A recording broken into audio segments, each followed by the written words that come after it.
মা হলো মা ডাকে কাঙ্গালি, কিন্তু তুমি কেমন মা? শত শতবার মা ডাকার পরও তোমার হৃদয় শান্ত হয় না।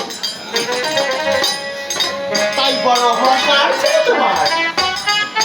যন্ত্রণা কাকে বলবার বুঝিয়ে দিচ্ছি তোমাকে।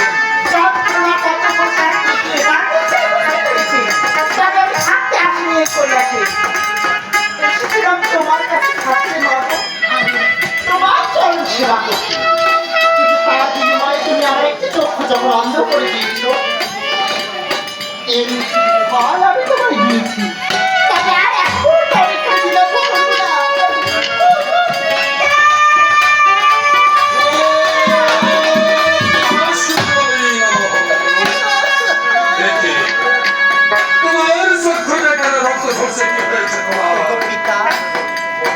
মাথা যে আমার একটি চক্ষু অন্ধ করে দিয়েছে, তার মধ্যে তোমার একটি চোখ অন্ধ করে দিয়েছে।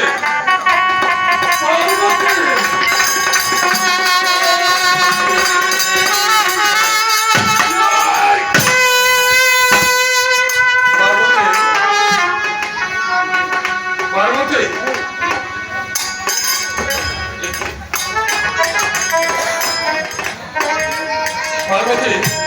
পার্বতী, পার্বতী সর্বশরীর কেন নির্মন্ন হয়ে গেছে? বুঝতে পেরেছি, পদ্মাই তো আছে এখানে। তাহলে পদ্মাকে জিজ্ঞাসা করতে হবে। পদ্মা, তোমার মায়ের সর্বন্ন শরীর কেন নির্মন্ন হয়ে গেছে?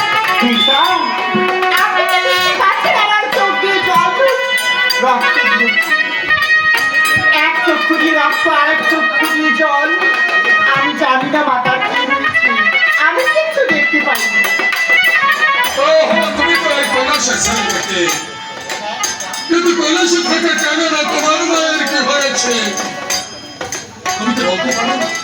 আমি তো আপনাকে বলছি, মাতা যখন আমার একটু চক্ষু অন্ধ করে দিয়েছিল, আমি কিছু দেখতে পাইনি।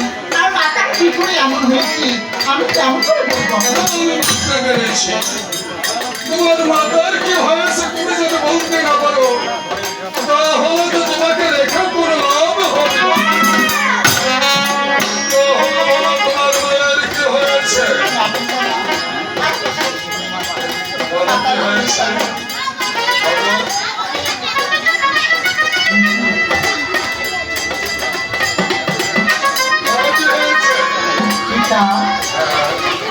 মাথা যখন আমার একটু চক্ষু অন্ধ করে দিয়েছে, আমি বিশ্বের জ্বালায় ছটফট করছি।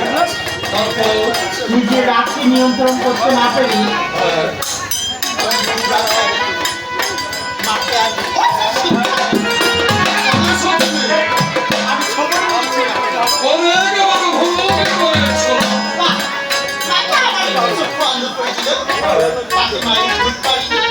আর মা যখন আমার একটু চক্ষু অন্ধ করে দিয়েছিল, বিশ্বের জ্বালা সহ্য করতে না পেরে মায়ের যত্নে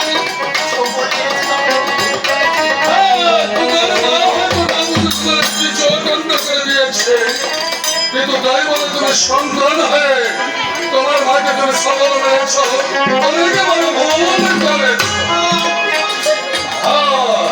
তাই তোমাকে আমি দুটি কথা বলতে চাই, চুপচাপ দয়ের সাথে করে কর্মপাত করবে। আর সন্তান যদি পিতা মাতার কাছে কোনোদিন কোনো অপরাধ করে থাকে, একটি চোখ কেন যদি দুটি চোখে নষ্ট করে দেয়, সন্তানের করার কিছু বলছি। আর একটি কথা আমি তোমাকে বলবো, সে শুধু একাই তোমার মা নয়, এই ত্রিভুবনের সকলের মা। তার নাম হলো তাই তোমাকে আমি আদেশ করছি, এই মুহূর্তে তোমার মাকে তুমি সুস্থ করে করো। বেশ পিতা, প্রতিটি সন্তানের কর্তব্য তার পিতা মাতার আদেশ মেনে চলা।